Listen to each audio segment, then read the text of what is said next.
আবুল সরকার আল্লাহর সামনে কত বড় বিয়াদবি গুস্তাখি করে বসে আছে। সুন্নিরা এর ব্যাপারে নীরব কেন? নিজের দলের লোক। ঠিক না ঠিক?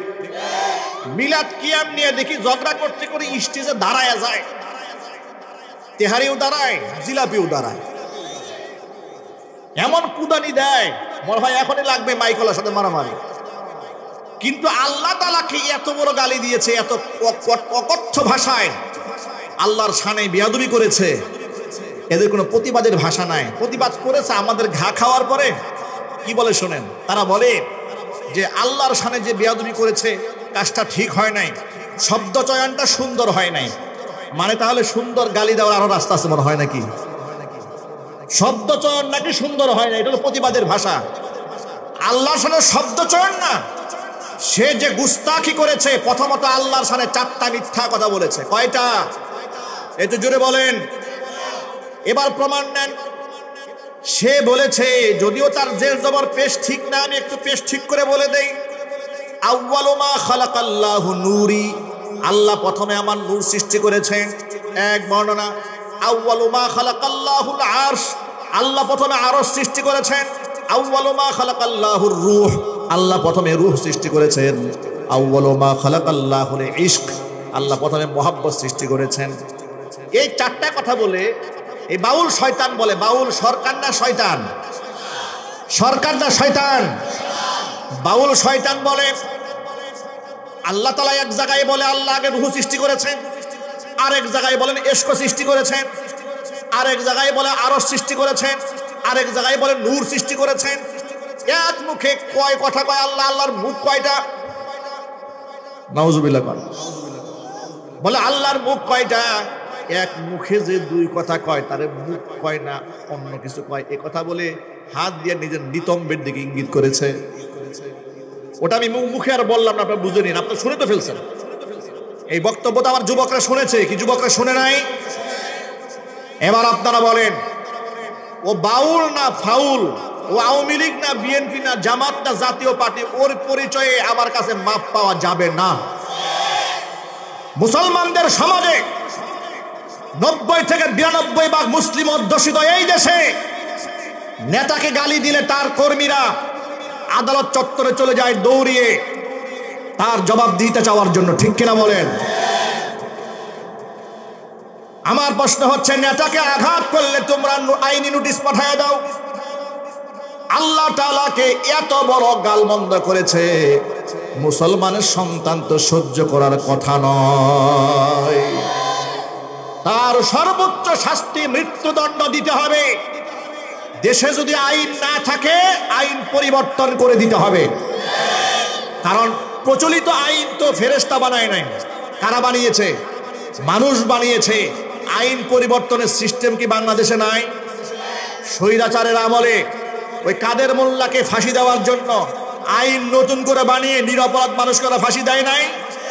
নিরপরাধ মানুষকে যদি মিথ্যা মামলায় সাজিয়ে আইন বানিয়ে মৃত্যুদণ্ড দেওয়া যায়, আল্লাহর সাথে যে গুস্তাখি করেছে তার জন্য আইন সংশোধন করে অবশ্যই মৃত্যুদণ্ড দেওয়া যাবে। কথা বলতে হবে, ঠিক কিনা বলেন?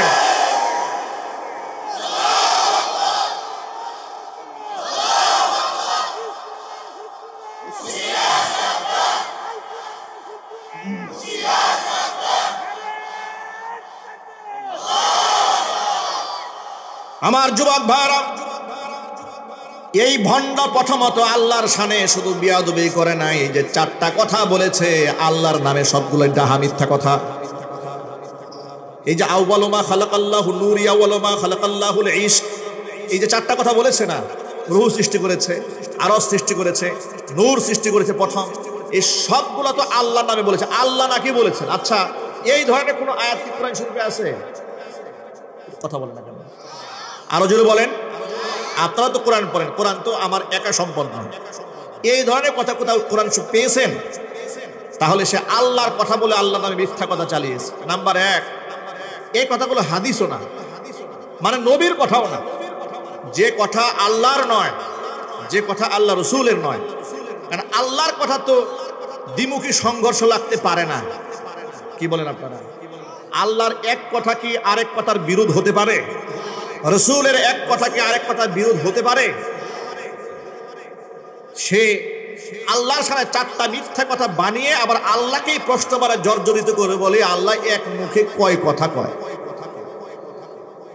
এরপরে তো বাজে শব্দটা বলেছে, ওটা আর আমাদের পুরো মুসলমানের মুখে উচ্চারণ করাই সম্ভব নয়।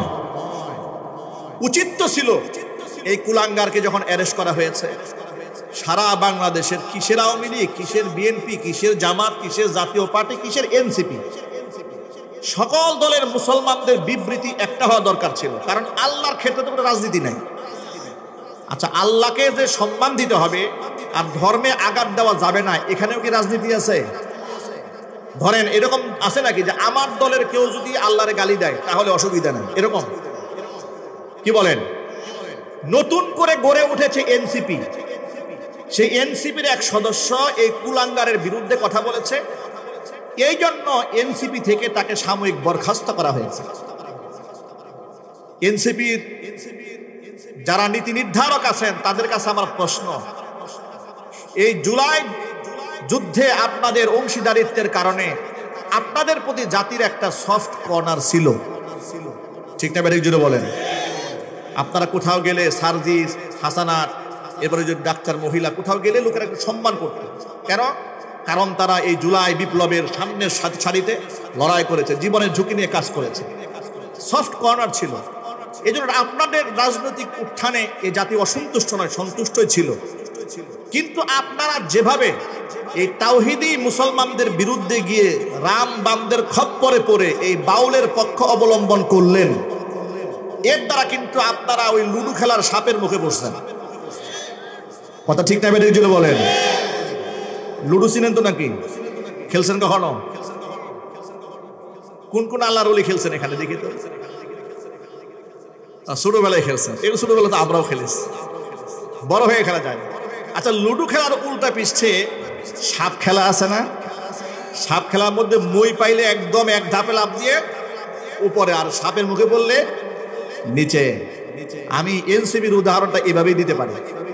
এনসিপি জুলাই যুদ্ধে অংশগ্রহণ করে মই বেয়ে ছোট্ট একটা শাপলা নিয়ে রাজনীতির মাঠে ভালো একটা সৌন্দর্য অবস্থান তারা পৌঁছে গিয়েছিল। কিন্তু তারা রাম এবং বামের খপ্পরে পড়ে তাওহীদি মুসলমানদেরকে কটাক্ষ করে, আঘাত করে, এই ভণ্ড বাউলের পক্ষ অবলম্বন করে গোটা বাংলাদেশের মুসলমানদের কলিজার মধ্যে আঘাত দিয়ে তারা সাপের মুখে পড়েছে। এনসিপির নীতি নির্ধারকদেরকে বলছি, এই দেশে রাজনীতি করে গেইন করতে যদি চান, বাম পন্থা ছাড়তে হবে, রাম পন্থা ছাড়তে হবে। আজকে তাদের অফিসিয়াল ভেরিফাইড পেজে দেখেছি, লিখেছে যে আমরা কোনো ইসলামিক দল নই। উনি যখন প্রতিবাদে ঝড় উঠেছে তখন বলছে আমরা কোনো ইসলামিক দল নই, আমরা ধর্ম অবমাননার পক্ষে নই। ধর্ম অবমাননার পক্ষে যদি না থাকো তাহলে এই নষ্ট ভ্রষ্ট আবুল সরকারের পক্ষ অবলম্বন কেন গ্রহণ করলে সেটা বলো। কেন তোমরা তার সর্বোচ্চ শাস্তি চাও না? বরং এই আবুল সরকারের পক্ষে যারা মুক্তি চেয়েছে তারা এই দেশের মুসলমানদের শুধু দুশ্মন নয়, তারা কোরআন সুন্নাহর দুশ্মন, কথা বলতে হবে, ঠিক কিনা?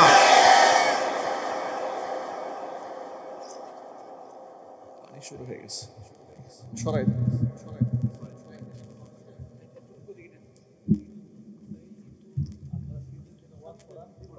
রাম এবং রামেরা জঙ্গি আখ্যা দিচ্ছে, নাউজুবিল্লাহ পড়েন। ওই আবুল সরকার আল্লাহকে গালি দিয়েছে, মানিকগঞ্জের মুসলমানেরা আলেমদের নেতৃত্বে মানববন্ধন করেছে, রাজপথে মিছিল করেছে। নির্ধারিত সময় ছিল সকাল 9টা থেকে 10:30, 1.5 ঘন্টা। বয়াতির পক্ষের লোকেরা একই দিনে পুলিশের কাছ থেকে অনুমতি চেয়েছে, তারাও মানববন্ধন করবে, মিছিল করবে। গণতান্ত্রিক রাষ্ট্র তো, এটা তো গণতন্ত্রের কুফল।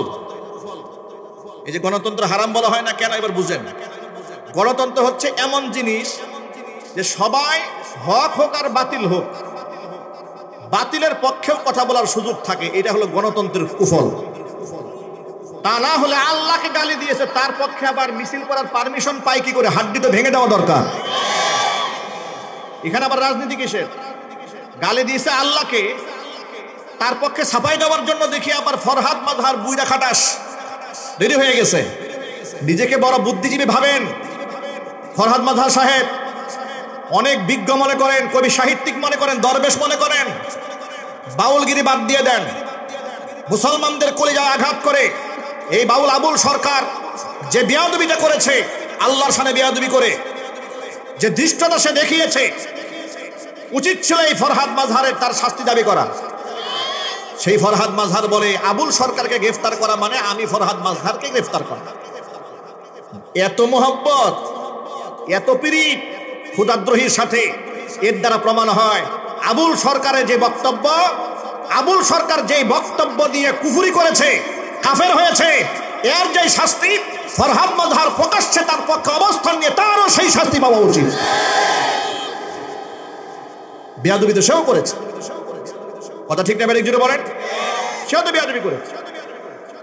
ঢাকা বিশ্ববিদ্যালয়ে দেখলাম মশাল মিছিল বের করেছে বামপন্থীরা, আগুনের মিছিল। আমি আমার ভাষায় বলেছি, আল্লাহকে গালি দেওয়া আবুল সরকারের পক্ষ নিয়ে তাওহীদি জনতার বিরুদ্ধে যে মশাল মিছিল নিয়ে তোমরা বের হয়েছ, এই আগুন তোমরা তাওহীদি জনতার বিরুদ্ধে জ্বালাও নাই, তোমরা নিজের কপালে আগুন লাগিয়ে দিয়েছ। কথা ঠিক না ঠিক? এই আগুন তোদের তাকদীর জ্বালিয়ে পুড়িয়ে ছাই বানায় দেবে, তোদের ভবিষ্যৎকে অন্ধকার বানায় দেবে। সব জায়গায় রাজনীতি করতে হয় না, সব জায়গায় রাজনীতি করতে হয় না। বিএনপির মির্জা ফখরুল ইসলাম আলমগীর, এখানে অনেক বিএনপির ভাইরা আছেন, মনে আঘাত নিয়েন না। বিএনপির মধ্যে অনেক নামাজি লোক আছে, তাওহীদপন্থী লোক আছে, কিন্তু এই ভদ্রলোক গোটা বিএনপিটাকে ইসলামের বিরুদ্ধে দাঁড় করে দেওয়ার চেষ্টা চালায় সবসময়। কয়েকদিন আগে বলেছে আমরা শরিয়া আইন বিশ্বাস করি না। কি গোটা বিএনপি কি শরিয়া বিশ্বাস করে না? কথা বলে না কেন? শরিয়া আইন মানে আল্লাহর আইন, এর আল্লাহর আইন কি বিএনপি লোকেরা বিশ্বাস করে না? ওই যে বলছে বললো শরিয়া আইন বিশ্বাস করি না, এর মানে হচ্ছে গোটা বিএনপিটাকে নষ্ট করার জন্য এই ফখরুল ইসলাম আলমগীর একাই যথেষ্ট। কথা ঠিক না বেরিক জুড়ে বলেন। এনসিপির একটা ছেলে তাওহীদি জনতার পক্ষে পুশ দিয়েছে, বাউলের শাস্তি চেয়েছে, এই জন্য এনসিপি থেকে তাকে সাময়িক বরখাস্ত করা হয়েছে। ওই ছেলে বলেছে আমি সাময়িক বরখাস্ত চাই না, যে দল আল্লাহকে গালি দেয় এবং তার পক্ষ অবলম্বন করে সেই দলের রাজনীতি আমার দরকার নেই, আমাকে স্থায়ী বহিষ্কার করে দেন। আল্লাহু আকবার বলেন। আমার নওজোয়ান যুবকদের এরকম বক্তব্য শুনলে আমাদের দিলটা বড় হয়ে যায়। মনে রাখবেন, শুধুমাত্র এই দেশে রাম আর বামরা বসবাস করেন। রাম বামদের সংখ্যা 0%, ওরা 1%ও না, কিন্তু ওরা বিদেশি প্রভুদের সহায়তায় বাংলাদেশে আস্ফালন দেখায়। কিন্তু তাওহীদি জনতা রুশানল এরা এখনো চিনে নাই। আমাদের বার্তা বড় পরিষ্কার, এই কুলাঙ্গার আবুল সরকার গ্রেফতার হয়েছে, তার সর্বোচ্চ শাস্তি মৃত্যুদণ্ড দিতে হবে। রাম বাম নাস্তিক বেঈমান বুদ্ধিজীবীদের কথায় তার জামিন যদি দেওয়া হয়, শুধু মানিকগঞ্জ থেকে তাওহীদ জনতা বের হয়েছে, এবার 64 জেলা থেকে তাওহীদ জনতা বের হয়ে বাউল নামক ফাউলদের দুর্গ একেবারে বাংলার মাটিতে দাবায় দেওয়া হবে। কথা বলতে হবে, ঠিক কিনা বলে? আমার যুবক ভাইদেরকে বলি, পীর যুবক ভাইরা আমার, পীর সাহেবের সম্মান আছে, কিন্তু সেই সম্মান আল্লাহর উপরে নয়, রাসূলের উপরে নয়, বাপ মার উপরে নয়। ঠিক না বেরিক যদি বলেন?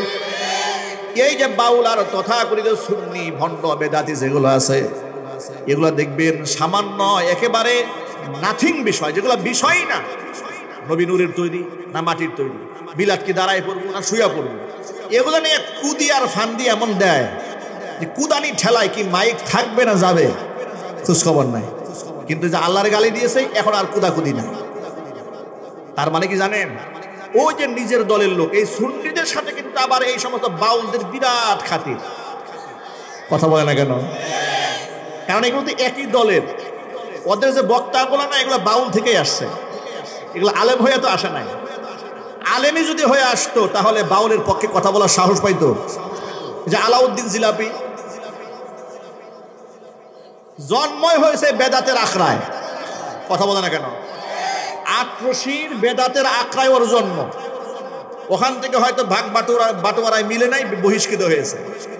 আমি দেখলাম যে আমাদের কওমি অঙ্গনের অনেকেই খুব ফেসবুকে পোস্ট করা শুরু করলো, উনি হকের পথে ফিরে আসবেন, ভণ্ডর দরবার থেকে বের হয়ে এসেছে। আমি তখন বলেছিলাম একটু সবর করেন, পাগল ভালো হইলেও চোখ লাল বন্ধ হয় না কিন্তু, ঠিক আছে বলেন? পাগল ভালো হলেও চোখ লাল থাকে, এত লাফানোর কোনো কারণ নাই। হয়তো সিন্নির ভাগ কম পড়ছিল, এই জন্য আটটুসি ছাড়ছে, কিন্তু সিন্নি ছাড়তে পারে নাই। ভণ্ড বেদাতি বাউলদের পক্ষে অবস্থান গ্রহণ করেছে, যেখানে গোটা পৃথিবীর মুসলমান আল্লাহর পক্ষে অবস্থান গ্রহণ করা দরকার। এই বাউল শিল্পীর শাস্তি দাবি করা দরকার, কথা ঠিক নেবে ঠিক? ফেসবুক পোস্টে আজকে লিখেছে এই ভণ্ড আলাউদ্দিন জিহাদি যে আমরা তাওহিদি মুসলমান নই, আমরা সুন্নি মুসলমান। তাওহিদি জনতা না। আচ্ছা, তাওহিদ যদি না থাকে সুন্নি থাকা যায়? তাওহিদ মানে আল্লাহর একাত্মবাদ। তাওহিদি জনতা যে জনতা আল্লাহর একাত্মবাদে বিশ্বাস করে, সেটা কি বলা হয়? তাওহিদি জনতা। এখন এই ভণ্ড বেদাতি যে বললো, ওদের মাথায় যে আসলে কোনো মাল নাই গোবর ছাড়া, এর তার বড় প্রমাণ। সে বলে আমরা তাওহিদি জনতা না, নাউজুবিল্লাহি মিন যালিক। আপনি কি করে আল্লাহর তাওহিদ অস্বীকার করলেন? বলে আমরা সুন্নি মুসলিম জনতা। তাওহিদ বাদ দিলে কি সুন্নি থাকে? তাওহিদ বাদ দিলে মুসলিম থাকে? তাওহিদ বাদ দিলে ডাইরেক্ট মুশরিক, ঠিক কিনা বলেন?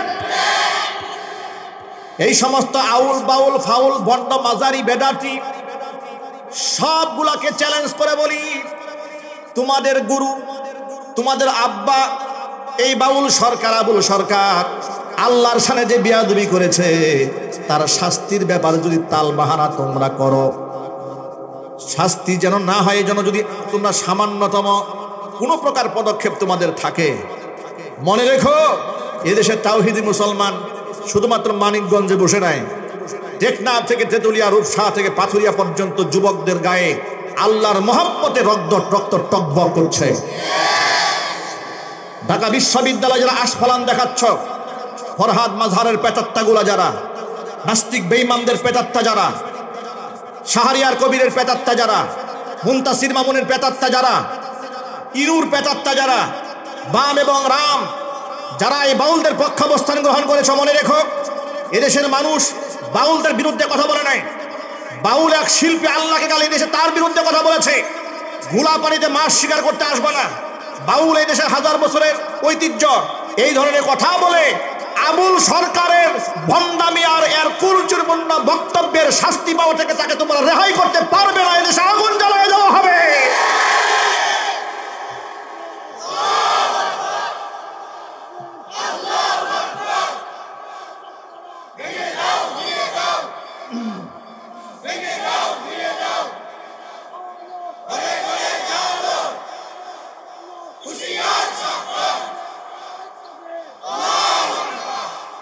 আপনি আপনার রাজনীতির আদর্শ আপন জায়গায় রাখার পরেও কোরআন সুন্নাহর আদর্শকে আপনি খাটো করতে পারবেন না, ঠিক কিনা জোরে বলেন?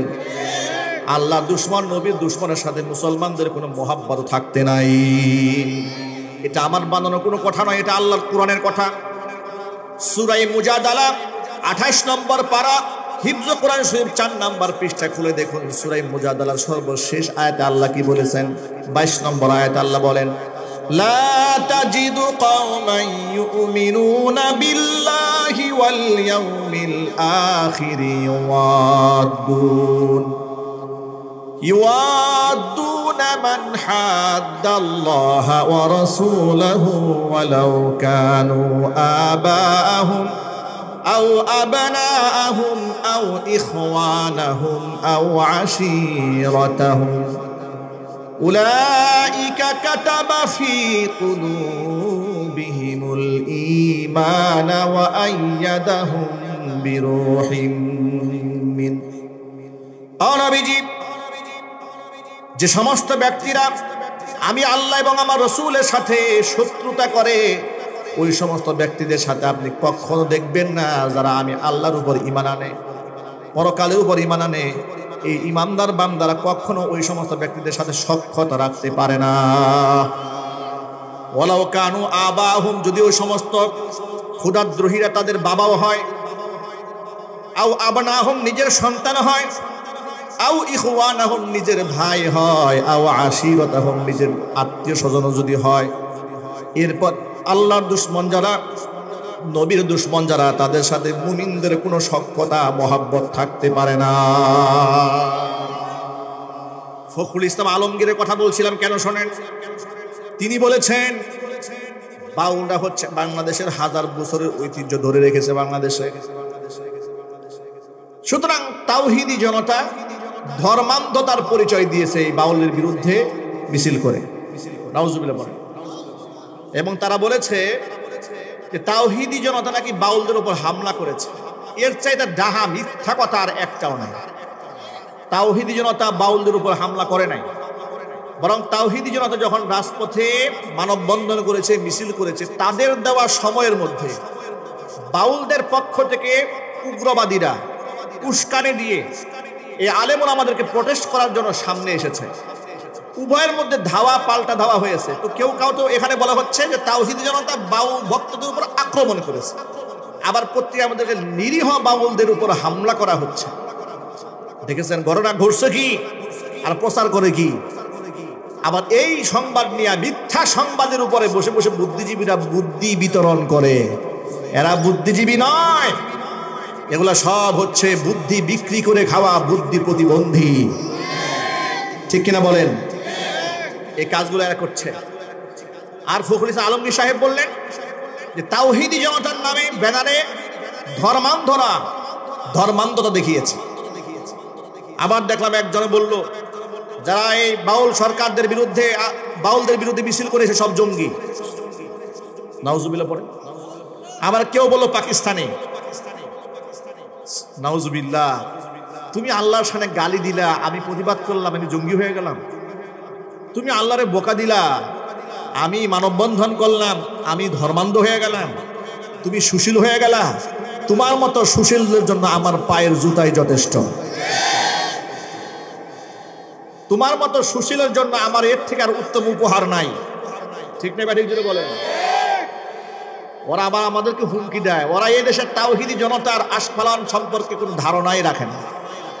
স্বৈরাচারে হাসিনাই টিকতে পারে নাই, বামদের মাথায় তুলে নাচতে গিয়ে তো মরেছে। ঠিক না ব্যাঠিক? সুতরাং এই আয়াত আমাদেরকে শিখিয়ে দিয়েছে আল্লাহ দ্রোহী, খুদার দ্রোহী, নবীর দ্রোহী যারা, নবীর দুশ্মন যারা, তারা যদি আমার বাবাও হয় ছাড় নাই। ঠিক না ব্যাটিক জুড়ে বলেন? হৃদয়ের মহব্বত থাকতে পারে না, কারণ আমরা কাউকে ভালোবাসবো তো আল্লাহর জন্য, ঘৃণাও করব কার জন্য? আল্লাহ পাক যেন কবুল করেন। জোরে করে আমিন। ছোট্ট একটা এক্সাম্পল দিচ্ছি, আপনাদের কষ্ট হচ্ছে? আমার নির্ধারিত সময় শেষ, রাত 12টা বেজে গেছে, তারপরেও কিছু কথা বলতেই হয়। নবী করিম সাল্লাল্লাহু আলাইহি সাল্লামের একটা জানে দুশমন ছিল। মক্কাতুল মুকাররমার পার্শ্ববর্তী একটা এলাকা, ওখানে একটা গোত্র ছিল, নাম ছিল বনু হানিফা। এই গোত্র হচ্ছে সেই গোত্র যেই কওমের উপর দিয়ে শাম থেকে, সিরিয়া থেকে মক্কাতুল মুকাররমায় খাবার দাবার আসতো। মক্কায় কি চাষাবাদ হয় ভাইরা? কথা বলে না। মক্কায় চাষ হয়, তো মক্কা লোকের খাবার পায় কই? মক্কা লোকেরা কোথায় খাবার পাবে? ইব্রাহিম আলাইহিস সালাতু ওয়াস সালাম আল্লাহর কাছে দোয়া করেছিলেন, ওয়ারযুকহুম মিনাস সামারাতি লাআল্লাহুম ইয়াশকুরুন, যে আল্লাহ আমার সন্তানদেরকে যারা এই এলাকা আবাদ করবে, তুমি তাদেরকে তোমার পক্ষ থেকে রিজিক দান করো।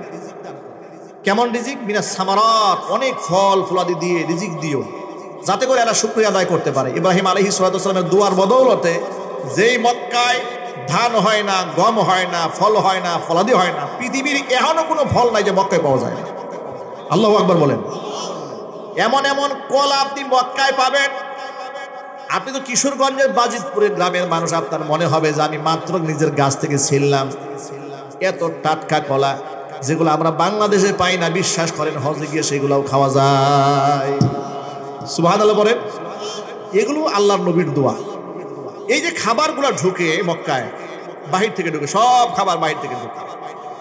তো যে এলাকা দিয়ে ঢুকতো ওই সময়, ওই এলাকার নাম ছিল বনু হানিফা। ওই বনু হানিফা গোত্র প্রধান, তার নাম হচ্ছে সুমামা ইবনে উসাল, রাসূলের জানি দুশমন। নবী করিম সাল্লাল্লাহু আলাইহি সাল্লামকে শুধু কটাক্ষই করে নাই, চেষ্টা করেছিল হুজুরকে হত্যা করার জন্য। এখন রাসূলের জানি দুশমন সাহাবায়ে কেরাম একবার জিহাদ থেকে অল্প কয়েকজন সাহাবায়ে কেরাম, সারিয়া বলা হয় এটাকে, জিহাদের ময়দান থেকে ফিরে আসার সময় এই বনু হানিফা গোত্র হয়ে এসেছে। আসার সময় দেখে এই যে বনু হানিফা গোত্রের প্রধান সুমামা ইবনে উসাল উমরা করার জন্য ইহরামের কাপড় পরে বের হয়েছে। এই সুযোগে সাহাবায়ে কেরাম তাকে প্যাকেট করে ফেলেছে। প্যাকেট করে বস্তায় বন্দি করে রাসূলের সামনে নিয়ে আসছে মদিনাতুল মুনাওয়ারা। মদিনায় নিয়ে আসার পর আল্লাহর নবী সাল্লাল্লাহু আলাইহি ওয়াসাল্লাম নিজের জানি দুশমনকে সামনে পাওয়ার পরে কি ব্যবহারটা করলেন শোনেন। সুমামাকে ডেকে বললেন, সুমামা, তোমার সাথে আমি কি আচরণ করতে পারি? সুমামা বলল, মুহাম্মদ, ইন কতালতানি ফাতাকতুল দামিন, যদি আপনি আমাকে হত্যা করেন তাহলে একজন হত্যার যোগ্য অপরাধীকে আপনি হত্যা করলেন। ওয়া ইন তুনইম আলাইয়া তুনইম আলা শাকিরিন, আর যদি আমার উপরে একটু দয়া করেন তো একজন কৃতজ্ঞ ব্যক্তিকে দয়া করলেন। আমি একজন অকৃতজ্ঞ মানুষ নই, আপনি যদি আমাকে ক্ষমা করেন আমি সারা জীবন আপনাকে মনে রাখব। দ্বিতীয় নাম্বার পয়েন্ট। তৃতীয় নাম্বার, আপনি যদি আমাকে মুক্তিপণ হিসেবে টাকা চান, যত টাকা চান আমি দিতে রাজি আছি। আমি তো ধনাঢ্য মানুষ, আপনি জানেন। নবী করিম সাল্লাল্লাহু আলাইহি ওয়াসাল্লাম তিনটি প্রস্তাবের একটিও তিনি গ্রহণ করলেন না। সাহাবীদেরকে বললেন, সাহাবীরা তাকে মসজিদে নববীর খুঁটির সাথে বেঁধে রাখো। খুঁটির সাথে তাকে বেঁধে রাখা হয়েছে, যেতে যেন না পারে। প্রথম দিন চলে গেল। 5 ওয়াক্ত নামাজে হুজুর তার সামনে দিয়ে যাতায়াত করেন, সাহাবীদের সাথে মুকালামা করেন, কথাবার্তা বলেন, উঠা বসা করেন, লেনদেন করেন। পরের দিন এসে আবারও প্রশ্ন করেছেন, ও সুমামা, কিছু বলার আছে তোমার? সুমামা একই কথা বলে, গতকাল যা বলেছে আজকে আমার সেই জবাব একটাই। হুজুর চলে গেলেন। তৃতীয় দিন আবার এসে আল্লাহর নবী জিজ্ঞেস করলেন, সুমামা, কোনো নতুন কথা আছে নাকি? বলে না, গত দুদিন যে কথা ছিল কথা সেটাই, যদি আপনি আমাদের ক্ষমা করেন তো একজন কৃতজ্ঞ ব্যক্তিকে ক্ষমা করলেন, হত্যা করলে হত্যাযোগ্য ব্যক্তিকে আপনি হত্যা করলেন। যদি আপনি মুক্তিপণ দিয়ে বিদায় করতে চান তাতেও প্রস্তুত আছি, আপনি যে কোনো একটা অ্যাকসেপ্ট করতে পারেন, গ্রহণ করতে পারেন। আল্লাহর নবী তিনটি কথার একটাও গ্রহণ করলেন না। আল্লাহর নবী সাহাবীদেরকে নির্দেশ দিলেন, সাহাবীরা এই ব্যক্তিকে বিনা শর্তে আজাদ করে দাও। সাহাবায়ে কেরাম হাতের বাঁধন খুলে দিয়েছে, পায়ের শিকল খুলে দিয়েছে। মনে মনে ভাবলেন, এত বড় কুখ্যাত সন্ত্রাসীকে কষ্ট করে ধরে আনলাম। আমরা মুসলমানরা খাবার দাবারে কত কষ্ট পায়, গরিব, কিছু টাকা পয়সা তো এর কাছে হাসিল করতে পারতাম। হুজুর তাও নিলেন না। ইচ্ছা করে পিটাইতে পারতাম, পিটাইতেও দিল না, মারতেও দিল না, মাফ করে দিলেন এমনিতেই। মুক্তিপণ নিলেন না, মারলেনও না, কিচ্ছু করলেন না। মনে মনে প্রশ্ন, কিন্তু এই প্রশ্ন কি রাসূলের সামনে করা যায়? করা যায়। মনে মনে রেখেছেন। সুমামা ইবনে উসাল মদিনার একটা বাগানে গেলেন। সেখানে গিয়া ছোট্ট একটা পানির কূপের মতো দেখতে পেলেন, সেখান থেকে পানি উঠালেন। পানি উঠিয়ে হাউস থেকে পানি নিয়ে গোসল করলেন, পাক পবিত্র হলেন। মসজিদে সাহাবায়ে কেরাম বসে আছেন, হুজুর বসে আছেন মসজিদে নববীর ভেতরে। সুমামা ইবনে উসাল পবিত্র হয়ে গোসল করে সরাসরি মসজিদে নববীর মধ্যে ঢুকেছে। ঢুকে বলতেছি, ইয়া রাসূলুল্লাহ, বিগত 3টা দিন আমি আপনার আচরণ, আপনার মুআমালা লক্ষ্য করেছি, আপনার ব্যবহার দেখেছি, লেনদেন দেখেছি, আপনার মুখের ভাষা দেখেছি, মেজাজ দেখেছি। আপনার আচরণ দেখে আমার কাছে মনে হয়েছে আপনি সাধারণ কোনো মানুষ নন, নিঃসন্দেহে আপনি মহামানব। এই ঘোষণা দিয়ে সুমামা কালিমা পড়ে বলছেন, লা ইলাহা ইল্লাল্লাহু মুহাম্মাদুর রাসূলুল্লাহ সাল্লাল্লাহু আলাইহি ওয়াসাল্লাম। কালিমা পড়ে মুসলমান হওয়ার পরে এমন একটা চমৎকার কথা বলল সুমামা। হুজুরকে ডেকে বললেন, ইয়া রাসূলুল্লাহ, এই দুনিয়াতে আপনার চেহারার চেয়ে নিকৃষ্ট কোনো চেহারা আমি সুমামার কাছে ছিল না, কিন্তু আজকের এই দিনের পর থেকে আপনার চেয়ে প্রিয় চেহারা পৃথিবীতে আমার কাছে আর একটিও নাই। সুমামা বললেন, ইয়া রাসূলুল্লাহ, আপনার ধর্ম ইসলামের চেয়ে নিকৃষ্ট কোনো ধর্ম আমার কাছে ছিল না, কিন্তু আজকের পর থেকে ইসলামের চেয়ে উৎকৃষ্ট কোনো ধর্ম আমার কাছে নাই।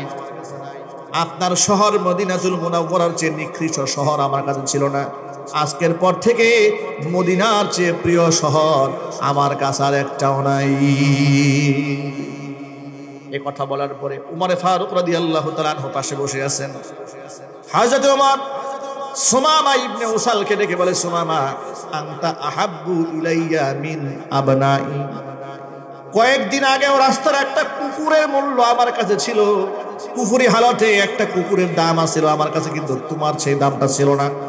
আল্লাহর কসম করে বলে, আজকের পর থেকে আমার নিজের সন্তানের চাইতে তুমি আমার কাছে বড্ড প্রিয় হয়ে গেলে। আল হুব্বু ফিল্লাহ ওয়াল বুগদু ফিল্লাহ। কাউকে ভালোবাসবো তো আল্লাহর জন্য ভালোবাসবো, কাউকে যদি ঘৃণাও করি সেটা আল্লাহর জন্যই করব। আল্লাহর পথে যারা থাকবে, রাসূলের পথে যারা চলবে, কোরআন কায়েমের আন্দোলনে যারা শামিল হবে, আল্লাহর কসম করে বলি, আল্লাহর দ্বীন কোরআন সুন্নাহ সমাজে বাস্তবায়ন যদি হয়ে যায়, সব শ্রেণী পেশার মানুষের অধিকার নিশ্চিত হয়ে যাবে, দুনিয়াও সুন্দর হয়ে যাবে, আখিরাতটাও সুন্দর হয়ে যাবে। ইসলাম ও খেলাফত মুসলমানদের দেশে দরকার আছে না নাই? আরো জোরে বলেন, কেন দরকার? শুনে, সামনে নির্বাচন আসতেছে। একটা এক্সাম্পল দেব, ঠান্ডা মাথায় শুনবেন, যুবকরা আমার দিকে মনোযোগ দেন।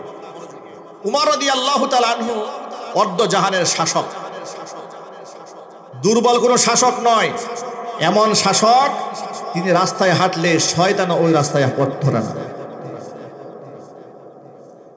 যার ব্যাপারে আল্লাহ নবী বলেছেন, লাউ কানা মিন বাদি লাকানু লাউ কানা মিন বাদি নাবিয়্যুন লাকানা উমারু নাবিয়্যা।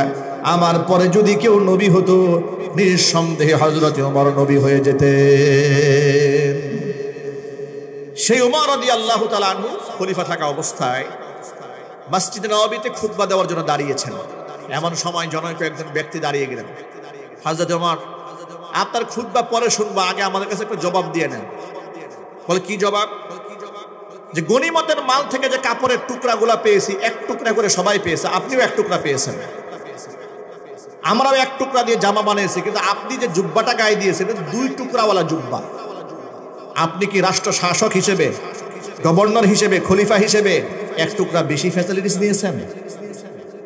জবাব দিতে হবে। ওমর রাদিয়াল্লাহু তাআলা রাগ হলেন, নিজের ছেলে আব্দুল্লাহ ইবনে ওমরকে ডাক দিলেন, মসজিদে হাজির ছিলেন তিনি।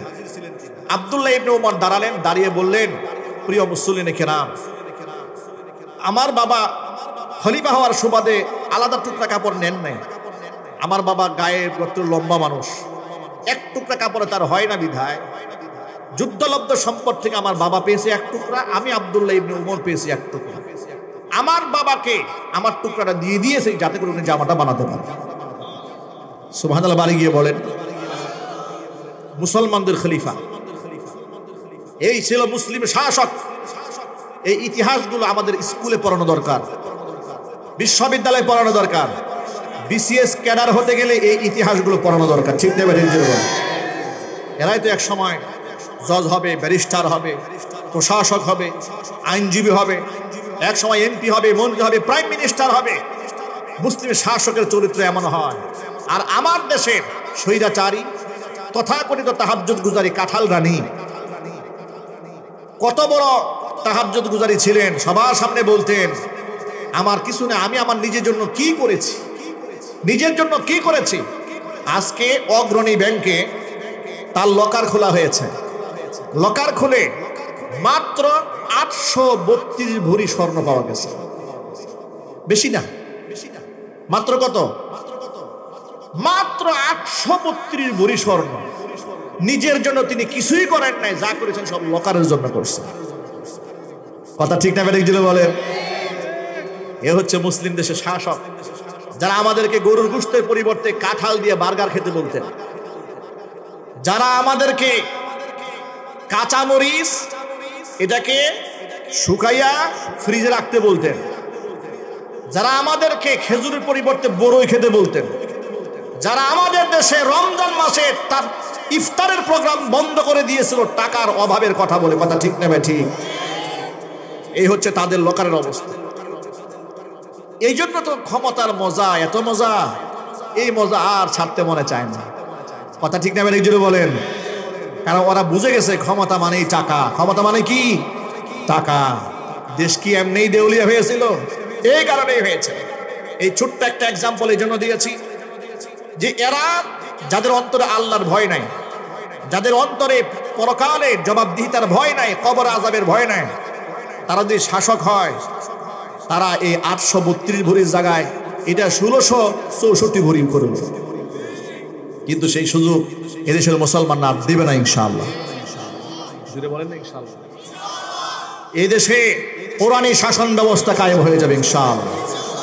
ইসলামপন্থীরা এগিয়ে আসবে, ইমানদারেরা এগিয়ে আসবে, সৎ এবং যোগ্য নেতৃত্ব আমরা প্রতিষ্ঠিত করতে চাই। রাজি আছেন কারা কারা? আমি দুহাত দেখতে চাই। আল্লাহ পাক যেন কবুল করেন, মঞ্জুর করেন, সকলে জোরে কোন আমিন। আমার যুবক ভাইদেরকে সর্বশেষ বক্তব্য আমার, ও প্রিয় যুবক ভাইয়েরা আমার, যারা মাহফিলে এসেছেন, ইমানের ক্ষেত্রে কোনো কম্প্রোমাইজ করা যাবে না। ইমানকে মজবুত রাখতে হবে। আমরা বিশ্বাস করি এক আল্লাহর উপরে। ভালো মন্দের ফয়সালা কার পক্ষ থেকে আসে? আল্লাহর পক্ষ থেকে আসে। আল্লাহর গোলামি আগে, আল্লাহর দাসত্ব আগে, এরপরে আল্লাহর পরে স্থান হচ্ছে বাবা মা। পৃথিবীর হাজারো পীর দরবেশের চাইতে আমার কাছে আমার বাপ মার মূল্য বেশি। তার কারণ আমার বাবা মা দোয়া করলে 100% কবুল। বাবা মার দোয়া বিফলে যাবে না, বিশ্বাস রাখেন মনে। আপনার বাপ মার দোয়া বিফলে যাবে না। আপনার পীর সাহেব আপনার জন্য দোয়া করে, কবুল হইতেও পারে, নাও হইতে পারে। বাপ মার দোয়া 100% কবুল। সুবহানাল্লাহ। ইমাম বুখারী রাহমাতুল্লাহি আলাইহির নাম শুনেছেন আপনারা? মুহাম্মদ ইবনে ইসমাইল আল বুখারী রাহিমাহুল্লাহ। জন্ম কোথায়? মক্কায় না মদিনায়? কঠিন প্রশ্ন হয়ে গেছে নাকি? মক্কাতে জন্ম, মদিনাতে? কোথায়? বুখারাতে। বুখারা কোথায়? বর্তমানে উজবেকিস্তান। কি জায়গার নাম বলেন তো ভাই? উজবেকিস্তান একটা দেশ আছে না, ওই দেশের বুখারা শহরে তার জন্ম হয়েছে। আল্লাহর এই ওলি মাতৃগর্ভ থেকে দুনিয়াতে আসার পরে একটা রোগ হয়েছে, 2 চোখ হারিয়ে ফেলেছে, অন্ধ হয়ে গেছে। মা তার জন্য এত দোয়া করেছে যে আল্লাহ তুমি আমার সন্তানের দৃষ্টি ফিরিয়ে আনো, সন্তানকে তুমি ভালো করো, আমার সন্তানকে রোগ মুক্ত করো। মায়ের দোয়া বিফলে যায় নাই। রাতের বেলা একদিন স্বপ্ন দেখছেন, কে যেন বলছেন তোমার সন্তানের দৃষ্টি ফিরিয়ে দেওয়া হয়েছে। সকালবেলা ঘুম থেকে জাগেন, জেগে দেখেন তার 3-4 বছরের ছেলে আর অন্ধ নয়, চোখের দুরস দৃষ্টিশক্তি একদম কমপ্লিট ফিরে পেয়েছেন। কে ফিরিয়ে দিয়েছেন? মায়ের দোয়া বিফলে যায়। বিইন্নাহুন্না আদলালনা কাসীরাম মিনান নাস ফামান তাবিআনি ফাইন্নাহু মিন্নি ওয়া মান আসানি ফাইন্নাকা গফুরুর রহিম। আল্লাহর নবী যখন এই আয়াতটা তেলাওয়াত করলেন, এই আয়াত তেলাওয়াত করার পরে তিনি আরেকটা আয়াত তেলাওয়াত করলেন। এই আয়াতের মধ্যে আল্লাহ সুবহানাহু ওয়া তাআলা বলেছেন রব্বি। ইব্রাহিম আলাইহিস সালাতু ওয়াসসালামের দোয়াটা এখানে লিখে দেওয়া হয়েছে। তিনি আল্লাহর কাছে উম্মতের জন্য দোয়া করেছিলেন, রব্বি, আমার রব, ইন্নাহুন্না আদলালনা কাসীরাম মিনান নাস। আল্লাহ তাআলা এই যে মূর্তিগুলা অসংখ্য মানুষকে গোমরা বানিয়েছে, কিন্তু যারা আমার কথা শুনেছে তারা তো আমারই দলভুক্ত, কিন্তু ওয়ামান আসানি, যারা আমার অবাধ্য হয়েছে, ফাইন্নাকা গফুরুর রহিম, আল্লাহ তুমি তো ক্ষমাশীল এবং অতীব দয়ালু। বলার ভাষাটা কত সুন্দর। ফামান তাবিআনি, যে ব্যক্তি আমার অনুসরণ করেছে সে তো আমাদের দলভুক্ত হয়েই গেছে, কিন্তু যারা আমার নাফরমানি করেছে, যারা অপরাধ করেছে, ফাইন্নাকা গফুরুর রহিম, আল্লাহ তুমি ক্ষমাশীল অতীব দয়ালু। নবী করিম সাল্লাল্লাহু আলাইহি সাল্লাম বললেন, দেখো ইব্রাহিম আলাইহিস সালাতু ওয়াসসালামের তার উম্মার জন্য কত মায়া, উম্মতের জন্য কত দরদ, কত ভালোবাসা। এই আয়াতটা তেলাওয়াত করার পরে এবার আল্লাহর নবী সূরাতুল মাইদা থেকে আরেকটা আয়াত তেলাওয়াত করলেন। 7 নম্বর পারার হিফজ কোরআন মাজিদের 6 নম্বর পৃষ্ঠার মধ্যে এসেছে। সেখানে আল্লাহ তাআলা হযরত ঈসা আলাইহিস সালাতু ওয়াসসালামের একটা দোয়া তার উম্মতের জন্য ওই দুয়ার আয়াতটা তেলাওয়াত করলেন। ঈসা আলাইহিস সালাতু ওয়াস সালাম কিয়ামতের ময়দানে আল্লাহকে ডেকে বলবেন, ইন তুআযিবহুম ফাইন্নাহুম ইবাদু ওয়া ইন তাগফির লাহুম ফাইন্নাকা আনতাল আজিজুল হাকীম। আয় আল্লাহ তাআলা, আমার উম্মতেরা অনেক পাপ করেছে, অনেক অন্যায় করেছে। আমাকে তোমার পুত্র বলেছে, আমার মাকে তোমার স্ত্রী বলেছে, কত অন্যায় না তারা করে ফেলেছে। রব্বুল আলামিন, এদের পাপের যদি তুমি শাস্তি দাও, ইন তুআযিবহুম ফাইন্নাহুম ইবাদুক, শাস্তি যদি তুমি এদের দাও, এরা তো তোমারই বান্দা। ওয়া ইন তাগফির লাহুম, আর তুমি যদি এদেরকে ক্ষমা করে দাও, ফাইন্নাকা আনতাল আজিজুল হাকীম, তুমি এমন মহাপরাক্রমশালী প্রজ্ঞাময়, তুমি যদি ক্ষমা করো, তোমার সামনে দাঁড়িয়ে কেউ অবজেকশন তুলতে পারবে না। আল্লাহু আকবার বলেন।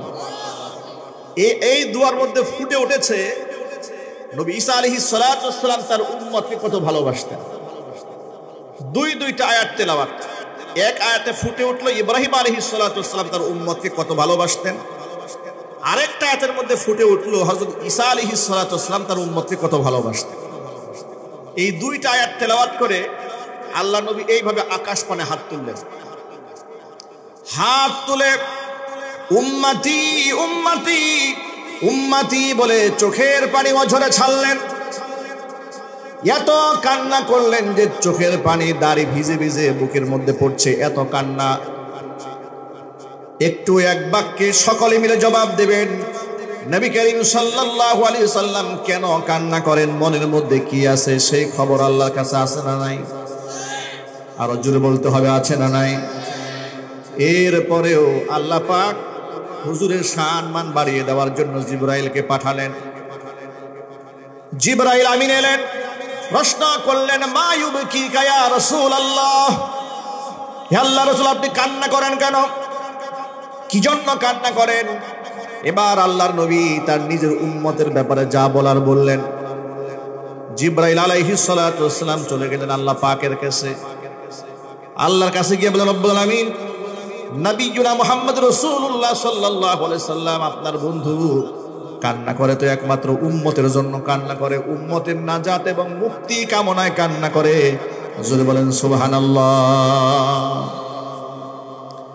আল্লাহর পক্ষ থেকে তখন ঘোষণা দেওয়া হয়, জিবরাইল আমার দুস্তের কাছে গিয়ে জানায় দাও, আমার পক্ষ থেকে আমার দুস্তকে একটা ওয়াদা শোনায় দাও, ইন্না সানুরযিকা ফি উম্মাতিকা ওয়ালা নাসুক। হে মুহাম্মদ সাল্লাল্লাহু আলাইহি ওয়াসাল্লাম, আপনার সাথে আমি আল্লাহর ওয়াদা, ইন্না সানুরযিকা ফি উম্মাতিকা ওয়ালা নাসুক, আপনার উম্মতের ব্যাপারে আপনাকে আমি অবশ্যই সন্তুষ্ট করে দেব। সুবহানাল্লাহ বলতে পারেন নাই? ওয়ালা নাসুক, আপনাকে কোনো কষ্ট দেব না, এটা আমার ওয়াদা থাকলো আপনার কাছে। এই ব্যাপারে কোরআন শরীফে আয়াত আছে, আল্লাহ পাক বলেছেন, ওয়ালা সাউফা ইউতিকা রাব্বুকা ফাতারদা। নবীজি, এত কষ্ট আপনি করছেন, অচিরে আপনার রব আপনাকে এত দেবে যে আপনি সন্তুষ্ট হয়ে যাবেন। এই যে ওয়াদার কথা যেন মনে থাকে, এই যে ওয়াদার কথা জমিনে হলো, হাসরের ময়দানে নবীজি সিজদায় পড়ে কান্নায় ভেঙে পড়েছেন, মাথা উঁচু করেছেন, আল্লাহ আপনি তো আমার সাথে ওয়াদা করেছিলেন যে আপনি আমার উম্মতের কষ্ট দিবেন না, আপনি আমারে কষ্ট দিবেন না, আমাকে সন্তুষ্ট করে দিবেন। আমার অসংখ্য উম্মতেরা এখনো পর্যন্ত জাহান্নামের আগুনে হাবুডুবু খায়। এই দৃশ্য দেখে আমি মুহাম্মদ সাল্লাল্লাহু আলাইহি ওয়াসাল্লামের কলিজা ঠান্ডা হয় না। আল্লাহ পাক বলবেন, ও মুহাম্মদ সাল্লাল্লাহু আলাইহি ওয়াসাল্লাম, আপনার উম্মতের ভিতরে যারা জাহান্নামে পাপের কারণে চলে গেছে, যারা একেবারে যাদের অন্তরে বুটের দানা পরিমাণ ঈমান আছে, এদেরকে বাছাই করে করে আপনি জাহান্নাম থেকে বের করে জান্নাতে ঢুকিয়ে দেন। নবী করিম সাল্লাল্লাহু আলাইহি ওয়াসাল্লাম বিশাল এক জনগোষ্ঠীকে নিজে চিহ্নিত করে করে বাছাই করে জাহান্নাম থেকে বের করে নিয়ে আসবেন। এরপরে বের করে আনার পরে জান্নাতে ঢুকিয়ে দেবেন, আবারও সেজদায় পরে কান্নায় ভেঙে পড়বেন। আল্লাহ পাক দ্বিতীয়বারের মতো আবার বলবেন, ও মুহাম্মদ মাথা উঠান, যা বলার বলেন, শোনা হবে, যা চাওয়ার চান দেওয়া হবে, সুপারিশ করুন, আপনার সুপারিশ মঞ্জুর করা হবে। আবার নবীজি মাথা উঠাবেন, একই বক্তব্য বলবেন, রব্বুল আমিন এখনো পর্যন্ত তো আমার উম্মতের অসংখ্য মানুষদেরকে আমি জাহান্নামে দেখতে পাচ্ছি। আল্লাহ পাক বলবেন, ও আমার হাবিব এবার আপনি যান, যাদের অন্তরে আদনা মিন শাইরা আদনা মিন বুররা, যাদের অন্তরে গমের দানার চেয়ে বুটের দানার চেয়ে কম ঈমান আছে, এদেরকে জাহান্নাম থেকে বের করে আপনি জান্নাতে ঢুকিয়ে দিন। এবার আল্লাহর নবী সাল্লাল্লাহু আলাইহি সাল্লাম উম্মতের বিরাট একটা অংশের মানুষদেরকে জাহান্নাম থেকে বের করে নিয়ে আসবেন দ্বিতীয় ধাপে। তৃতীয় ধাপে আবারও সেজদায় পড়ে কান্না ভেঙে পড়বেন। আল্লাহ পাক একই বাক্য আরেকবার বলবেন, ও মুহাম্মদ সাল্লাল্লাহু আলাইহি ওয়াসাল্লাম মাথা উঠান, যা বলার আপনি বলুন, আপনার কথা আজকে শোনা হবে, যা চাওয়ার চান আপনাকে দেওয়া হবে, সুপারিশ করে মঞ্জুর করা হবে। নবীজি তৃতীয়বারের মতো আবার মাথা উঁচু করলেন। এতবার যে বারবার মাথা উঁচু করেন, একটা বার নিজের জন্য কিছু চান না, উম্মতের জন্য শুধু চাচ্ছেন, নিজের জন্য চাইবেন না। আপনারা শুনে অবাক হয়ে যাবেন, নিজের ছেলে মেয়েদের জন্য কিছু চাইবেন না, স্ত্রীর জন্য কিছু চাইবেন না, অন্ততপক্ষে একটা বার তো নিজের সন্তান, স্ত্রী, পরিবার, পরিজন, আত্মীয় স্বজনের কথা কিছু বলা উচিত, কিন্তু কিছুই বলবেন না। তৃতীয়বার একই কথা বলবেন, রব্বুল আলামিন এখনো পর্যন্ত উম্মতের বিরাট একটা অংশ মানুষ জাহান্নামে আছে। আল্লাহ পাক বলবেন, হে মুহাম্মদ সাল্লাল্লাহু আলাইহি ওয়াসাল্লাম আপনি আদনা আদনা মিন শাইরা, একেবারে বুটের দানার চাইতেও কম, তার চেয়েও কম ঈমান আছে, এইগুলা বেছে বেছে জাহান্নাম থেকে বের করে নিয়ে যান। নবী করিম সাল্লাল্লাহু আলাইহি ওয়াসাল্লাম অসংখ্য উম্মতের ভেতর থেকে এই পরিমাণ ঈমানদার যারা অন্তরে ছিল, এদেরকে বেছে বেছে জাহান্নাম থেকে বের করে নিয়ে আসবেন। চতুর্থবার আবারও সেজদায় পড়ে কান্না ভেঙে পড়বেন। চতুর্থবার সেজদায় পড়ে কান্না ভেঙে পড়বেন, মাথা উঁচু করতে বলবেন, হুজুর মাথা উঁচু করবেন। বলবেন, এখন কান্না করেন কেন? নবীজি সাল্লাল্লাহু আলাইহি ওয়াসাল্লাম তখন বলবেন, রব্বুল আলামিন এখনো পর্যন্ত অসংখ্য উম্মতরা জাহান্নামে আছে, আপনার কাছে আমার সর্বশেষ চাওয়া, আল্লাহু আকবার বলেন, একটা ডিমান্ড করে বসবেন আল্লাহর কাছে, এখন আপনার কাছে আমার একটা আবদার। কি আবদার? হুজুর বলবেন, হে আল্লাহ আপনার কাছে আমার এই আবদার, এই আবদারটা আপনি রক্ষা করবেন। কি আবদার বলো? আবদার হচ্ছে গোটা জীবনে কি আমল করেছে, কে আমল করেছে, ঈমান কতটুকু আছে না আছে আমি দেখব না, সারা জীবনে বিশ্বাসের সাথে শুধু একবার লা ইলাহা ইল্লাল্লাহ পড়েছে, তাকে আমি জাহান্নাম থেকে বের করে নিয়ে আসবো। রাহমাতুল লিল আলামিন যখন আল্লাহর কাছে এমন দাবি করে বসবেন, আল্লাহ পাক তার হাবিবকে তখন থামিয়ে দিবেন, ও মুহাম্মদ আপনি থামুন, আপনার যতটুকু করার আপনি করে ফেলেছেন, যত চাওয়ার আপনি চেয়েছেন সব দেওয়া হবে, তবে আপনার সাথে আমার ওয়াদা ছিল, আপনার অন্তরে আমি কষ্ট রাখবো না, আপনাকে আমি সন্তুষ্ট করেই ছাড়বো। ইন্না সানুরদিকা ফি উম্মাতিকা ওয়ালা নাসুক, আপনার মনের তামান্না আমি নষ্ট করব না। এতক্ষণ পর্যন্ত তো আপনি বের করে নিয়ে এসেছেন, এবার আমি আমার ইজ্জতের কসম, ওয়া ইজ্জতি ওয়া কিবরিয়াই ওয়া কুদরতি, আমার ইজ্জতের কসম, আমার ক্ষমতার কসম, আমার রাজত্বের কসম, আমি আমার নিজের জাত সত্তার কসম করে বলছি, লা উখরিজান্না মান ক্বালা লা ইলাহা ইল্লাল্লাহ, জীবনে একটি বারের জন্য লা ইলাহা ইল্লাল্লাহ যে বলেছে, তাকে আমি জাহান্নামে রাখবো না, অবশ্যই তাকে আমি বের করে দেব। ভাইরা, দয়াময় আল্লাহ পাকের পক্ষ থেকে এই ঘোষণা আসবে, জীবনে একবার লা ইলাহা ইল্লাল্লাহ পড়েছে, তার যদি এতটুকু মূল্যায়ন আল্লাহর পক্ষ থেকে হয়, অজস্রবার, অগণিতবার, লাখবার যারা আল্লাহকে এই কথাটা বলেছে, স্বীকৃতি প্রদান করেছে লা ইলাহা ইল্লাল্লাহ, তাদের কত দারাজাত হবে, তাদের কত সম্মান হবে, তাদের কত মর্যাদা হবে। এই জন্য আমি সকল ভাইদেরকে অনুরোধ জানাচ্ছি, মহাব্বতের সাথে জিকির করুন লা ইলাহা,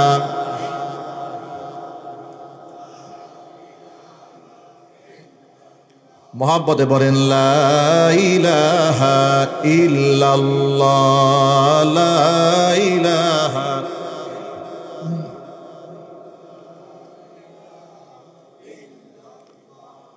লা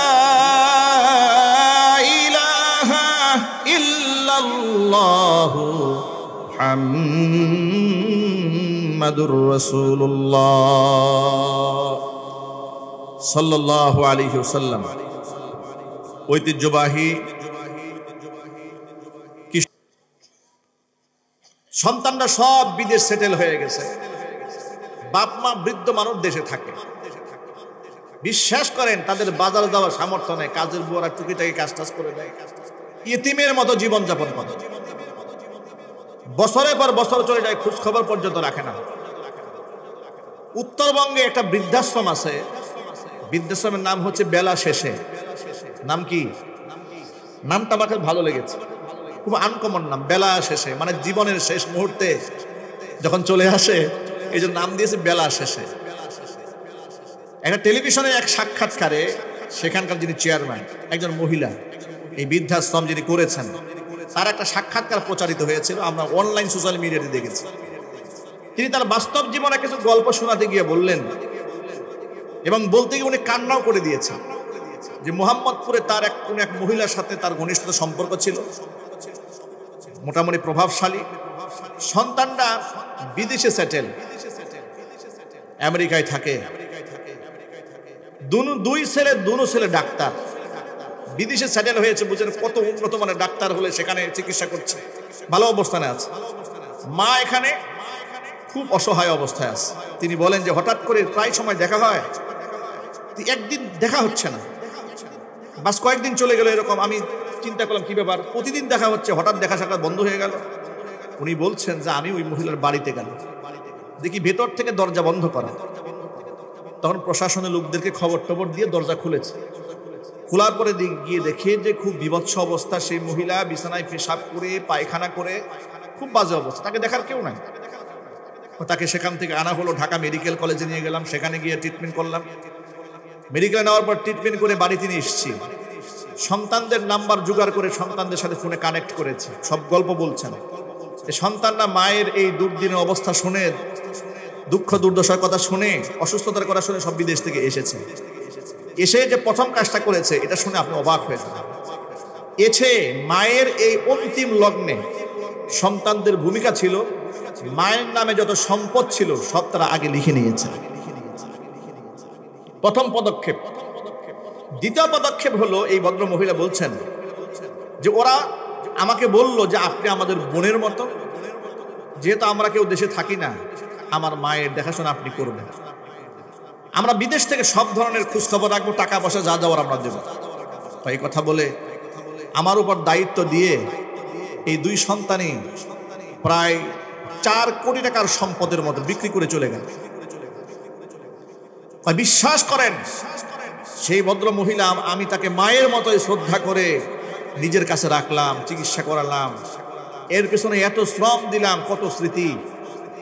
এক পর্যায়ে এই মহিলাটি দুনিয়া থেকে চলে গেলেন, কিন্তু আজও পর্যন্ত ওই যে সন্তানরা 4 কোটি টাকা নিয়ে চলে গেলেন, একটা দিন ফোন করে জিজ্ঞেস করে নাই মা বেঁচে আছে না মরে গেছে। আপনাদের সামনে এই এক্সাম্পল তুলে ধরার আমার উদ্দেশ্য এটা নয় যে কোনো পেশাকে ছোট করা। অনেক ভালো ভালো ডাক্তাররা আছে। ওই এক কিডনির ডাক্তার দেখলাম ওই দিন, কি কামরুজ্জামান নাকি নাম, কামরুল ইসলাম, শত শত মানুষের, সম্ভবত তিনি, আমি যতটুকু পত্রিকাতে পড়েছি, 1100 কোটি টাকার মতো তিনি পেতেন। সেই সমস্ত টাকাগুলো ফ্রিতে মানুষের কিডনিগুলো ট্রান্সপ্লান্ট করে দিয়েছেন। আল্লাহু আকবার বলেন। ভালো মানুষ আছে, আমরা তাদের জন্য দোয়া করি। আমি এখান থেকে এক্সাম্পল দিকে শুধু এই কথাটা বোঝাতে চেয়েছি, পৃথিবীর অসংখ্য বাবা এবং মা সন্তানকে ডাক্তার বানিয়ে বাবা মা ঠকেছে, ইঞ্জিনিয়ার বানিয়ে ঠকেছে, লয়ার ব্যারিস্টার প্রফেসর বানিয়ে ঠকেছে। আল্লাহর কসম, সন্তানকে আলেম বানিয়ে কোনো বাবা মা ঠকে যায় নাই। ঠিক কিনা বলেন? আলেম বানিয়ে কোনো বাপ্পা ঠকে না। পৃথিবীর কোনো ইতিহাস আপনি দেখাতে পারবেন না যে কোনো আলেমের মা আপনি বৃদ্ধাশ্রমে আছে, পাবেন না। আপনি কোনো হাফেজের মা বৃদ্ধাশ্রমে আছে, এটা আপনি পাবেন না। কেন পাবেন না? কারণটা বলি। একেবারে শিশুকালে আমাদের হাতে যখন আপনারা বাচ্চাগুলো তুলে দেন, আমাদের প্রাতিষ্ঠানিক কারিকুলামগুলো এইভাবে আমরা সাজিয়ে দেই। ছুটির মধ্যে বাচ্চারা বাড়ি যাবে, এর মধ্যে ছুটির সময় কর্মসূচি কি হবে আমরা একটা খাতা তৈরি করে দিই। 5 ওয়াক্ত নামাজ মসজিদে জামাতের সাথে আদায় করতে হবে, ইমাম সাহেবের স্বাক্ষর নিয়ে আসতে হবে, বাবা মার স্বাক্ষর নিয়ে আসতে হবে। আমরা সব এগুলো আবার তথ্য তালাশ করি, ঘাটি। নামাজ যদি কাজা করে তাহলে শাস্তির আওতায় আনা হবে। শুধু এখানেই নয়, বাড়ি যাওয়ার সময় বলে দেই, ছোট বড় সকলকে সালাম দিবে। আল্লাহু আকবার বলেন। আমাদের সন্তানরা কেন বাপ মাকে মারবে বলেন আপনি? ওকে তো শিশুকালে যখন বাচ্চাদেরকে গড়ার সময় কাদামাটি যখন নরম থাকে তখন কিন্তু যেভাবে খুশি সেভাবে অনেক কিছু বানানো যায়। শক্ত হয়ে গেলে আর বানানো যায় না? বানানো যায়। শিশুকালে আমরা আমাদের বাচ্চাদেরকে এভাবে করি, তাদেরকে শুধুমাত্র আমরা সূরা ফাতিহা তেলাওয়াত আর দুরূদ শরীফ পড়া শিখাই না, তাদেরকে আমরা দ্বীন শিখাই, আদব শেখাই, তরবিয়ত শেখাই। শুধু তালিম দেই না, সাথে আমরা তারবিয়ত প্রদান করি। আমাদের সন্তানদেরকে আমরা শিখিয়ে দেই বড়দেরকে সালাম দেবে, মোহাব্বত করবে, সম্মান দেবে, সিনেমা দেখবে না, নাটক দেখবে না, গান শুনবে না। এটা ছোটবেলা থেকে শিশু বাচ্চাদেরকে আমরা তালিম দিয়ে দেই। বাবা মাকে খবরদার চোখ রাঙিয়ে কথা বলবা না, বাপ মার কাছ থেকে দোয়া নিয়ে আসবে। ছোট্টবেলা থেকে বাচ্চাদেরকে তিল তিল করে আমরা এভাবে করতে থাকি। একটা পর্যায়ে যখন ছেলেটা হাফেজ হয়ে যায়, কিতাবখানা যখন ভর্তি হয়, কোরআন খুলে খুলে আমরা তখন আয়াত বুঝিয়ে দেই। দেখো আল্লাহ পাক কি বলেছেন, وَقَضَى رَبُّكَ أَلَّا تَعْبُدُوا إِلَّا إِيَّاهُ وَبِالْوَالِدَيْنِ إِحْسَانًا إِمَّا يَبْلُغَنَّ عِندَكَ الْكِبَرَ أَحَدُهُمَا أَوْ كِلَاهُمَا فَلَا تَقُل لَّهُمَا أُفٍّ وَلَا تَنْهَرْهُمَا وَقُل لَّهُمَا قَوْلًا كَرِيمًا। বাচ্চাদেরকে কোরআন খুলিয়ে শিখিয়ে দে। দেখো আল্লাহ কি বলেছেন, তোমার রব কি বলেছেন। তোমার রব আল্লাহ বলেছেন, ওয়াকাদা রাব্বুক, আই আমার রব্বুক, তোমার রবের নির্দেশ হলো গোলামি করবে একমাত্র আল্লাহর। গোলামি হবে কার? আরো জোরে বলেন। গোলামি হবে একমাত্র আল্লাহর, তাকে ছাড়া কারো দাসত্ব করবে না। এরপরেই ওয়াবিল ওয়ালিদাইনি ইহসানা, বাবা মার আনুগত্য করবে। পৃথিবীতে আল্লাহর পরেই যে পিতামাতার সম্মান, এই কথা আমরা বাচ্চাদেরকে শিখিয়ে দেই। আল্লাহ তাআলা কোরআন মাজিদে বলেন, ইম্মা ইয়াবলুগান্না ইনদাকাল কিবারা আহাদুহুমা, তোমাদের কারো কাছে যদি তোমাদের বাবা মার কোনো একজন তোমাদের জীবদ্দশায় বার্ধক্যে উপনীত হয়ে যায়, বুড়ো হয়ে যায়, আও কিলাহুমা, যদি উভয়ে হয়ে যায়, বৃদ্ধ বাবা মার সাথে আচরণটা কেমন হবে শোনো। ফালা তাকুল্লাহুমা উফিউ ওয়ালা তানহারহুমা, খবরদার বাবা মাকে শব্দ বললে যদি কষ্ট পান, শব্দ পর্যন্ত বাপ মার সামনে বলতে পারবে না। সুবহানাল্লাহ কোন। ওয়ালা তানহারহুমা, বাপ মাকে ধমক দেওয়া যাবে না। কথা যখন বলবে কিভাবে বাবা মার সাথে বলবে শোনো। ওয়াকুল লাহুমা কাওলান কারীমা, সম্মানজনক শব্দে বলবে। বাপ মাকে নাম ধরে ডাক দিবে না, অসম্মানজনক কোনো সম্বোধন করবে না। তুইটাই শব্দ ব্যবহার করা বাপ মার সাথে জায়েজ নাই। বাবা মা সামান্যতম কষ্ট পান এমন শব্দ মুখে উচ্চারণ করা হারাম। এমন শব্দ মুখে উচ্চারণ করা কি হারাম। আপনি আঘাত দিতে পারবেন না বাপ মাকে। শুধুমাত্র এতটুকু নমনীয় আচরণ করবে, এতেই শেষ নয়। আল্লাহ পাক এরপরে বলেন, আমার কাছে বাপ মার জন্য দোয়া করবে। ওয়াখফিদ লাহুমা জানাহাদ দুল্লি মিনার রাহমাতি ওয়া কুর রাব্বির হামহুমা কামা রাব্বায়ানি সগীরা। এই দোয়াটা সবার মুখস্থ আছে না? সবাই এটা আমার সাথে বলেন, রাব্বির হামহুমা কামা রাব্বায়ানি সগীরা।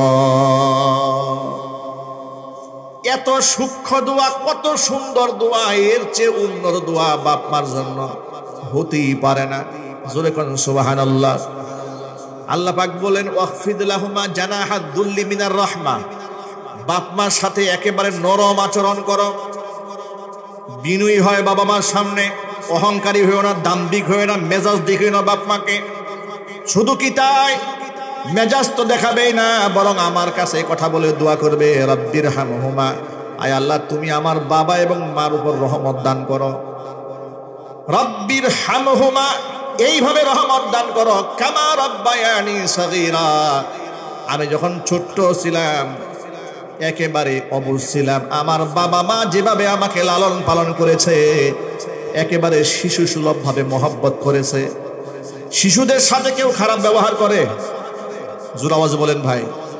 একেবারে ছোট্ট বাচ্চাদের সাথে খারাপ ব্যবহার করে। ওরা বিছানায় পেশাব করলে আমরা গালি দিই না, ঠিক না? ব্যাটিক জুড়ে বলেন। বাপ মা বিরক্ত হয় না, পেশাবের মধ্যে মা শুয়ে সন্তানকে বুকের সাথে আগলায় রাখে।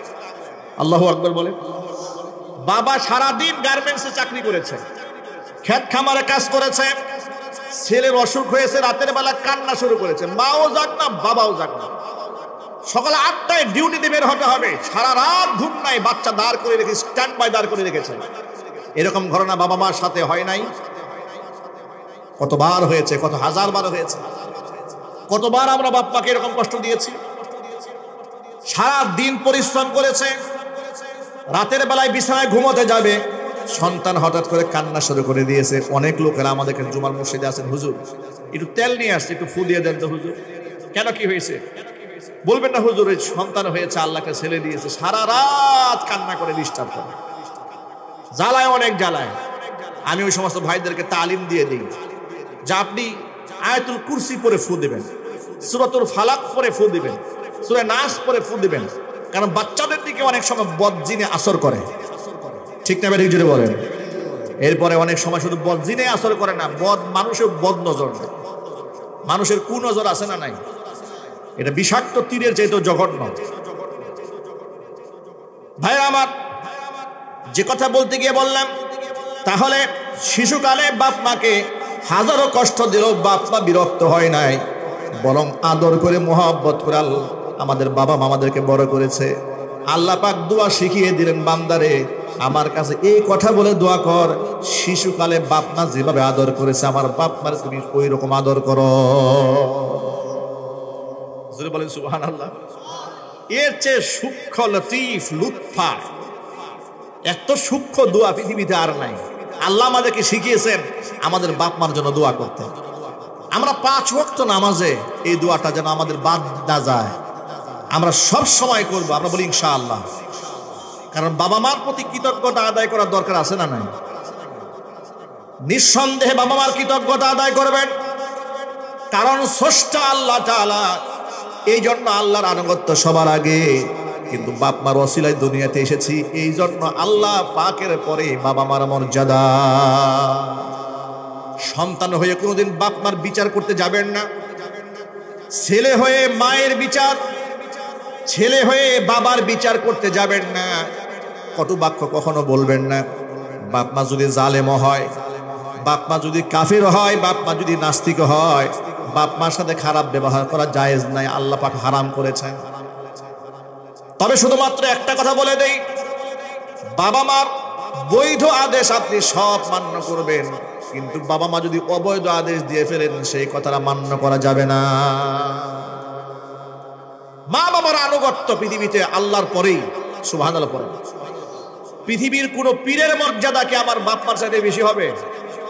আরো জোরে বলেন না ভাই। আমি সন্তান হিসেবে আমার কাছে আমার পীর আগে না আমার বাপ মা আগে, কিন্তু এই কথাটা কি এই দেশের মানুষ মানে না? মানে না, বেশিরভাগ মানে না। অসংখ্য মুরিদরা পীরের জন্য জীবন দিয়ে ফেলে, কিন্তু বাপ মার খবর রাখে না। এই ভণ্ডামি তো দেশে আছে। বিশেষ করে তথাকথিত সুন্নি যারা, প্রকৃত সুন্নি না। প্রকৃত সুন্নিরা তো জান্নাতি, পক্ষান্তরে নামধারী সুন্নি যারা, যারা সুন্নতের বালাই নাই, নামে সুন্নি, আছে না নাই? পীরের পায়ে সেজদা গ্রহণ করে, মাজারে সেজদা গ্রহণ করে, নারী পুরুষ একসাথে মুসাফা করে, মুআনাকাও করে। শুধু মুসাফা মুআনাকা না, স্টেজে এইরকম জড়াজড়ি করে। কুমিল্লা লাকসামের এক ভণ্ড আছে, মরণকালে ঢুলবাসি বাজাইও গান গিয়ে পিটানি খেয়েছে পাবলিকের, ঠিক কিনা বলেন? কয়েকদিন আগে দেখি এই ভণ্ড 3 মহিলার সাথে একসাথে জড়াই ধরছে। নাউজুবিল্লাহ জোরে বলে। ভণ্ডামির একটা লিমিট থাকা উচিত। ভণ্ডামির একটা সর্বোচ্চ মাত্রা এরা ছাড়িয়ে যায়। আবার দেখবেন এই সমস্ত ভণ্ডরা নিজেদেরকে সুন্নি দাবি করে। ওদের এই ভণ্ডামির বিরুদ্ধে জাতিকে যারা সতর্ক করে দেয়, তাদেরকে তারা ওয়াহাবি বলে গালি দেয়। এমনকি তারা বলে এই সমস্ত আলেমরা হচ্ছে ওয়াহাবি, নবীর দুশমন। জুরখন নাউজুবিল্লাহ। আপনাদের মনে হয় আমরা নবীর দুশমন? কি বলেন আপনারা? আমাদের চেহারা, সুরতে, আমলে, আখলাকে, নামাজে, তাসবিতে কোন জায়গায় মনে হয় আমরা নবীর দুশমন? যে যারা সুন্নতের খেলাফ কাজ করে না, ফরজ ওয়াজিব ছাড়ে না, তাদেরকে বলা হয় নবীর দুশমন। আর আশেক রাসূল হয়ে গেছে তারা, যারা মহিলার সাথে মুআনাকা করে। ভণ্ডামির একটা শয়তানের তোর সীমা থাকা উচিত, ঠিক না ব্যাটিক জুড়ে বলেন? আমি সকল ভাইদেরকে বলি, আমাদের মনের মতো কোনো হিংসা বিদ্বেষ নিয়ে কথাবার্তা বলি না, কিন্তু শরীয়ত বিরোধী কোনো কাজ হলে, যেহেতু মেজাজ আমাদের শারঈ মেজাজ, এটা আমাদের বরদাস্ত হয় না। কোরআন যা বলেছে, আল্লাহ রসুল যা বলেছে, তার বিরুদ্ধাচরণ করে সেটা আবার ধর্মের দোহাই দিয়ে, প্রলাপ দিয়ে জায়েজ করার চেষ্টা যেখানে হবে, প্রতিরোধ সেখানে করে তোলা হবে।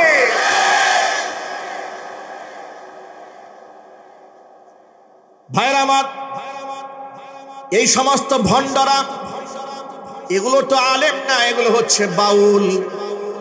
অনেকগুলা বাউল বর্তমানে বক্তা সেজে স্টেজে বসে গেছে। এগুলা দেখবেন এমন এমন গান গায় যেগুলা মমতাজে গায়।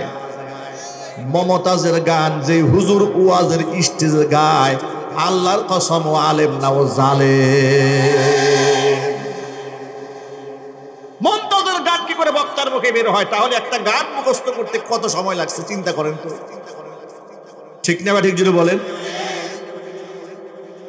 আমার প্রিয় যুবক ভাইরা, ওরা আবার গোটা বাংলাদেশের মধ্যে নিজেদেরকে প্রচার করে আহলে সুন্নাত ওয়াল জামাত। আমি বলি আহলে সুন্নাত ওয়াল জামাত না, এটা হচ্ছে আহলে কুফর ওয়াল বেদাত, ঠিক না বলেন? আহলে সুন্নাত না আহলে কুফর, আহলে জামাত না আহলে বেদাত। করে বেদাতি কর্মকাণ্ড, করে কুফরি কর্মকাণ্ড, আবার সুন্নি দাবি করে। ওই যে দেখেন মানিকগঞ্জের এক ভণ্ড,